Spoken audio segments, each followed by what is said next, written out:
More than half the patients at the Los Barrios Unidos Health Clinic in Dallas are uninsured. Nearly a third are on Medicaid, the federally sponsored insurance program for the poor.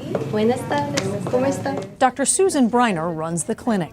Who are these people that you're seeing? The people without health insurance in Texas are the people who work at low-paying jobs, the people you would expect, you know, the people who work by the hour, who work in restaurants, who work in yards, who work in daycares. 2 million more low-income Texans would be covered by the Medicaid expansion prescribed by the Affordable Care Act. But Texas is refusing to participate, joining Wisconsin, Florida, and Louisiana.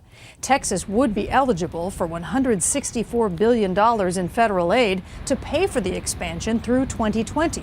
But Lieutenant Governor David Dewhurst says Texas's share of $27 billion would be a heavy burden. Quite frankly, the Medicaid system is broken, and by simply adding 1.5 million to 2 million more people to Medicaid will not solve the problem. Texas will also be the largest state to refuse to create the state-run healthcare exchanges that would allow people to shop for affordable coverage.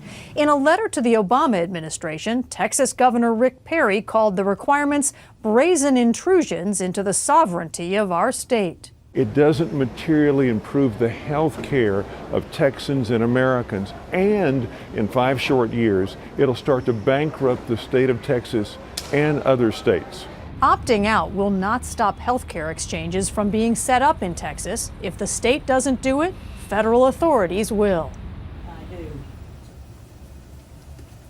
Now, Texas leaders were betting that the Supreme Court would likely strike down the health care law, so they've done little to prepare for the exchanges that must be set up by 2014. But, Scott, a provision in the health care law does specify that even if federal authorities do set up the exchanges, Texas could petition to take over those exchanges eventually at some point if they chose to. Anna, thank you.